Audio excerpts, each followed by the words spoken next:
decide to be intentional in how you author your own story. There's so much emotion with those early on stories of how you met and how you got engaged and how you got married and what you went through. I don't know if I'm ready for this, guys. I already have braces. I'm gonna edit that.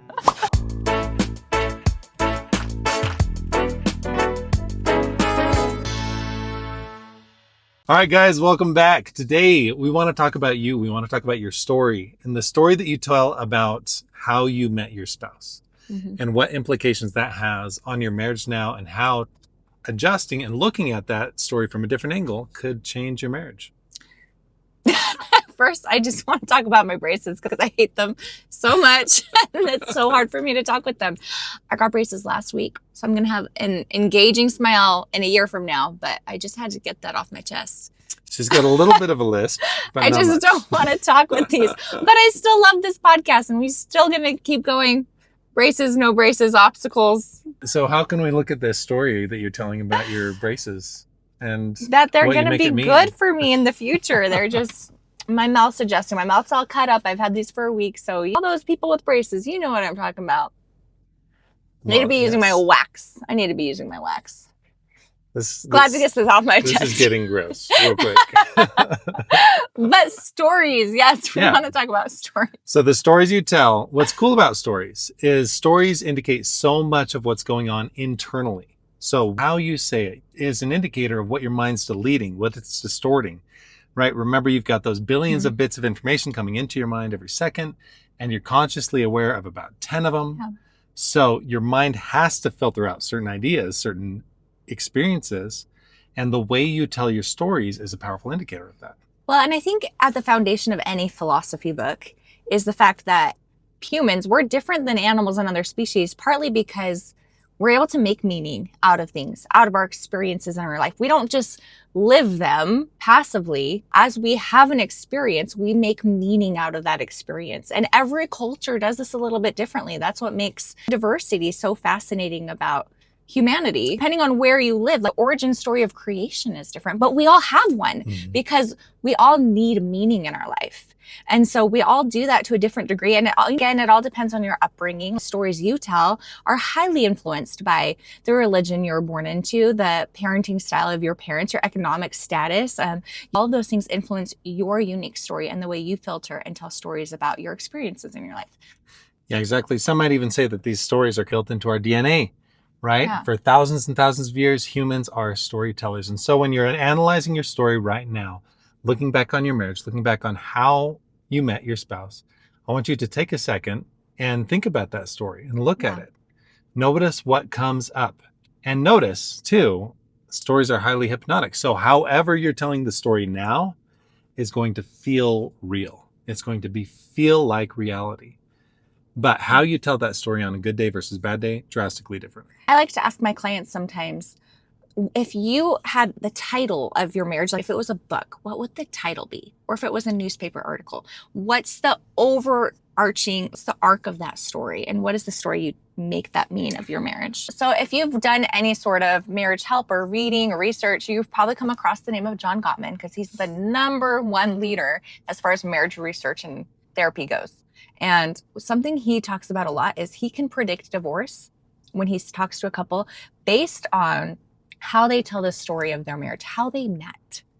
And when a couple talks about that time of their life, even if they're currently going through a struggle and they're in therapy right now because they're having some miscommunication, they're having financial issues, they're having whatever their conflict is, every marriage goes through conflict. Nothing is wrong with your marriage inherently because you're experiencing some conflict. Life is hard. Whether you're married or you're not married, life is just hard and there's going to be that conflict. What you make that conflict mean determines how you're going to move through that. So John Gottman is constantly meeting with couples who are in the middle of a conflict, or else they wouldn't be seeking him out. But the couples, when he starts to ask them, how did you guys meet? How did you get married? The couples who get into that hypnotic state, maybe a little misty-eyed as they remember, like, oh my gosh. So we were in college and he was working at this pizza shop and I went in with my girlfriends and there's this elevated state of being as she remembers that moment of meeting her husband. He's like, okay, these couples are going to make it. They have the foundation of meeting their story, the meaning that they're giving, that whole interaction is positive. Versus a couple, oh my gosh, I was dragged to this party and then my friend dared me to go talk to her. And it was so stupid. I really shouldn't have done it, but I was afraid of being embarrassed in front of my friends. So I decided I should ask her on a date. You see the totally different body language in that story. It's so negative. It's just dripping with. So Gottman, when he's listening to your story, he's not necessarily listening for what you say, but how you say it. And he's looking at body language. He's looking at facial expressions because that comes through so much there. And he's probably looking at tone of voice as well. Mm-hmm. And so it's just important for you to recognize what's the story you're telling yourself right now about your marriage and how you met. Is it a positive thing that you guys met and got married? Or are you making it something really negative? Because regardless of what conflict you're in right now, that is a far greater indicator of whether you're going to make it through this hurdle than the hurdle itself. And I want you just to pause and think about that.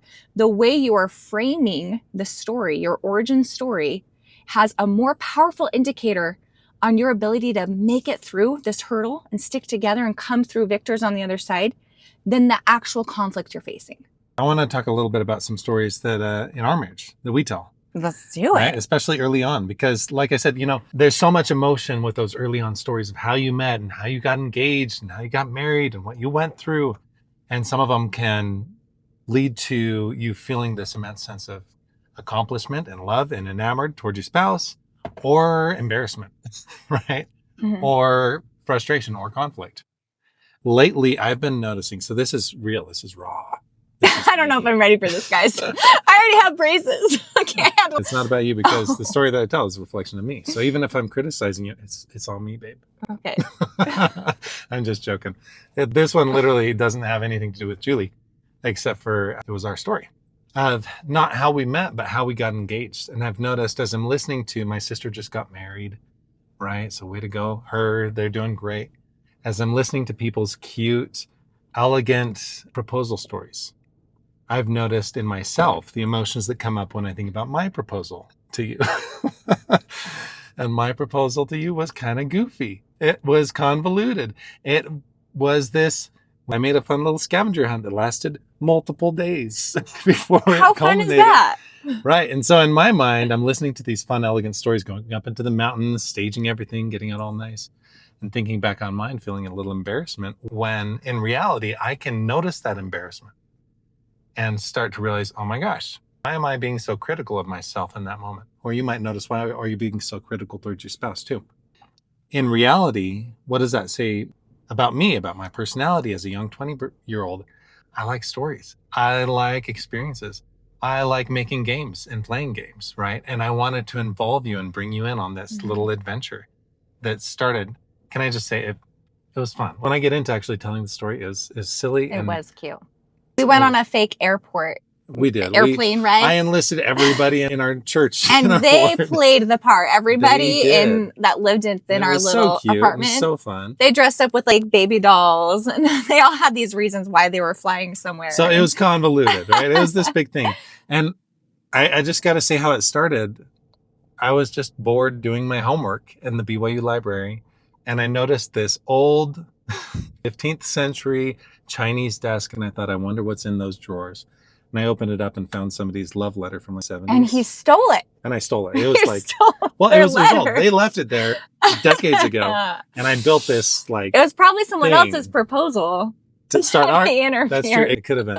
But can I pause there? Because so there's a lot of good things that I'm filtering out when I look back on that, that are fun and funny and silly. And it is kind of a silly proposal story. It is. You can compare, especially the Hallmark proposal, and there's fireworks in the background, and a 5-star Michelin restaurant, and you're in our apartment in a little fort that he made. By the end of it, that's where we ended up. This story is less important than how we're telling it. And if you notice through the camera, like we're just feeling, we're laughing, those are treasured memories for us. Our eyes are bright.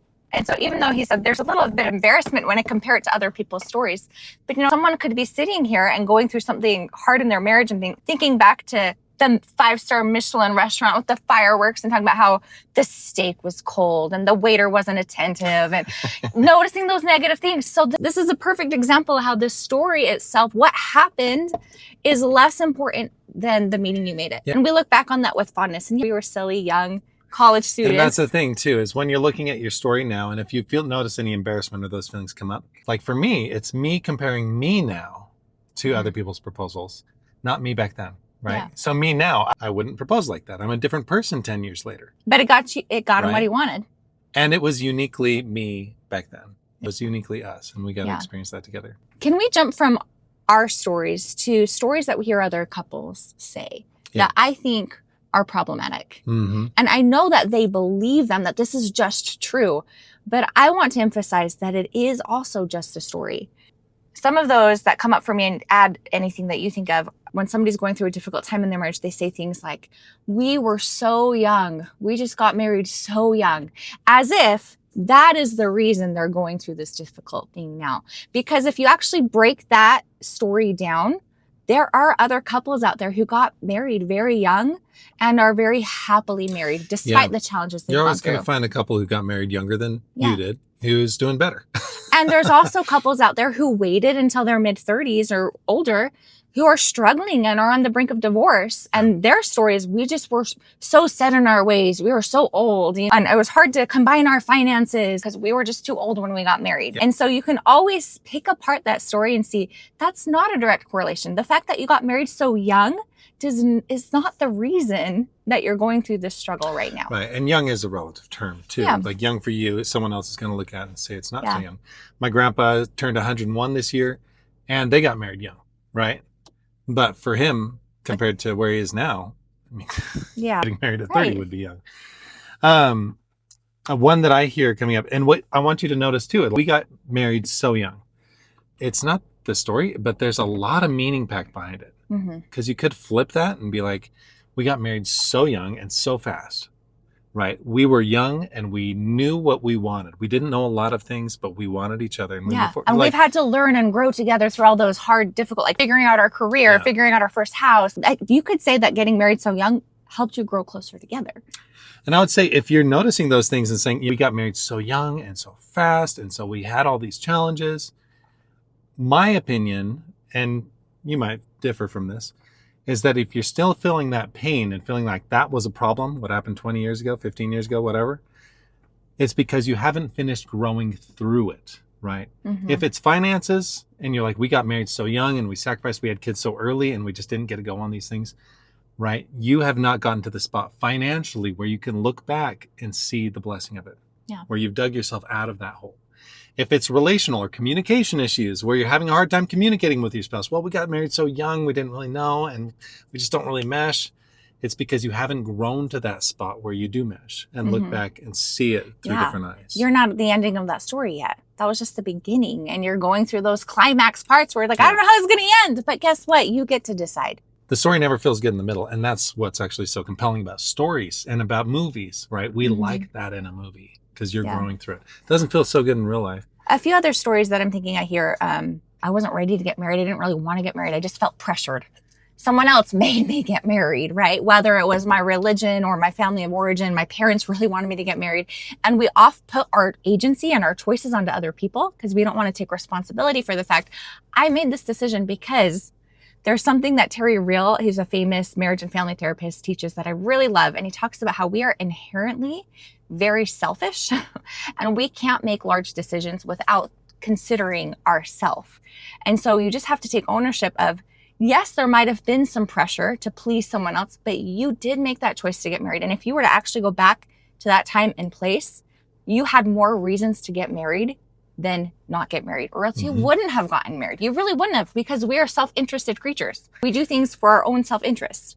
And this is turning yourself from something that is acted upon to something to act. Looking back and seeing your autonomy, seeing your decisions and owning them. Not just justifying them because you're young and stupid, but actually owning them. That you, at that moment, were making the best choices with the best tools you had available. It's what you ultimately wanted. And if you're going to remake that decision now, go for it, but own it and don't make it because I never really wanted to do this in the first place. Yes, you did, because you got married. You chose that.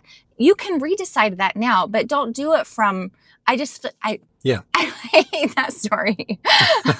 It's a scapegoat for a decision that you made. You make that decision. You can redecide now, but just know that that was a decision that you made. So another story I hear a lot, not necessarily about the beginning of your marriage, but a story that people use to justify maybe how hard things are right now, is I work with a lot of dentists, and a story that I hear is like, in dentistry, we have such a high divorce rate. It's so hard on the family. And they use it to justify the hard things that they're going through right now.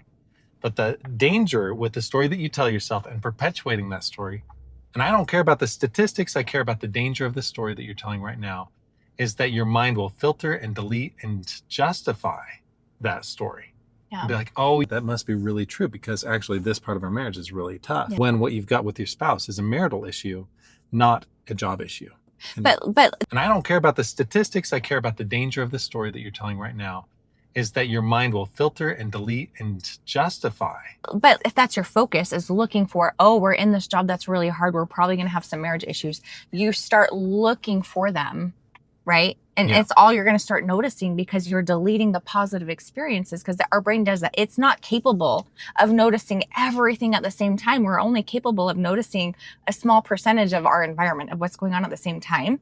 Otherwise, we'd be completely overstimulated and we wouldn't be able to get anything done. So there's a lot of good things going on in your marriage, but when you're stuck on a problem or a story about how your marriage is so hard, that's all you're going to notice about your marriage, which of course is going to perpetuate how you show up. So as we close this episode and you think about your marriage story, I just want you to notice whatever the story has been in the past, you get to redecide at any time to write a new one. You get to decide the meaning of your marriage. You get to decide how you tell that story. You will anyways. You change, you grow, we evolve, and we become different people. So you're going to tell the different story anyways. Yeah. Why not be proactive? Why not design and architect that story? Don't let other people tell the story for you. Decide to be intentional in how you author your own story. You are the person living your life. You get to decide how it ends. You get to show up and choose how you tell that story. And in that telling, it'll change everything with where your marriage is headed and how you're experiencing your partner now. Now, as you're evaluating your stories, we're going to go ahead and give you a free link. It's going to be in the description of this episode to help you look at your stories that you're telling right now in your marriage, evaluate them, and make them more powerful so they can lead into and have a ripple effect, a butterfly effect on your marriage. We've got a website, jrandjules.com. It's going to be right on there, but I'm going to include the link for the resource right there. Love you guys. Go love.